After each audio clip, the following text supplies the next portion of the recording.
What is up, guys? Welcome to your 8th, I think it's your 8th at least, who's counting? Welcome to your 8th JavaScript tutorial, and in this tutorial, I'm adjusting right now. Probably should have done that before I started. Then again, I probably should have found out what tutorial I'm doing too. But anyways, welcome to your 8th tutorial in JavaScript, and in this tutorial, I'm going to be talking about how to use multiple parameters with your function. So let's go ahead and make a function right now, and I'm going to name mine apples because I'm kind of in the mood for some applesauce right now. And let's go ahead and give it two parameters. In order to give it two parameters, inside your parentheses, instead of just writing the name of one variable, you write the name of however many variables you need, separated with a comma. So if you have two variables, you separate them with one comma. So I have a variable called 1, and I have a variable called 2. Now inside the body of my function, let's go ahead and use both of those variables.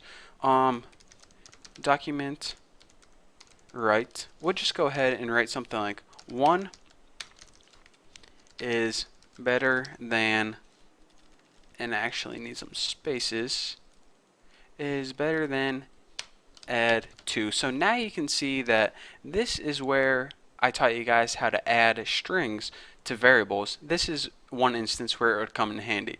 And another cool thing that I didn't teach you guys yet, but anytime you add a string of a HTML tag or XHTML tag, it actually will treat that not as text, but actually treat that as the tag itself.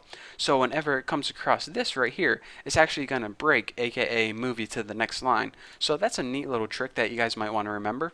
So anyways, we have a function called apples. So now let's go ahead and actually call or use this function. And in order to call a function, you just go ahead and type the function name anywhere in your program, and then you write what other information that it needs. So this function, we already know it needs two pieces of information. So let's give it two pieces of information.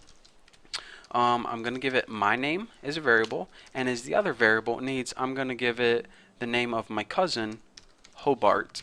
So let's go ahead and save this and refresh and see what we get.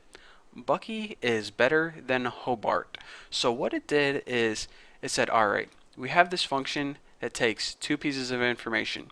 So whenever we're running our program and we said that we want to use this information, it's going to say, alright, what variable are you going to use as number 1? Okay, Bucky, got it. Now what variable are you going to use is the variable 2? Hobart, got it, check.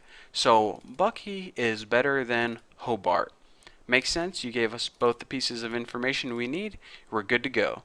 So we can also call this function multiple times, and it, runs the same exact way. So let me think of some bands. Counting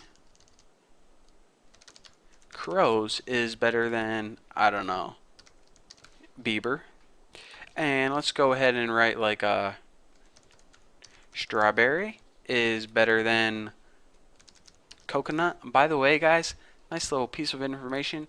I absolutely hate coconuts. I can't stand the smell of it. I can't stand the sight of it. I can't even wash my hair with coconut shampoo. It makes me gag. So if I ever see you, walking down the street and you have coconuts, then don't be discouraged that I don't talk to you. It's not you, it's the coconuts. So let's go ahead and save this, refresh it, and see what we get. Bucky is better than Hobart. Counting Crows is better than Bieber, should be our better. Strawberry is better than coconut, which is true. All of these things are true.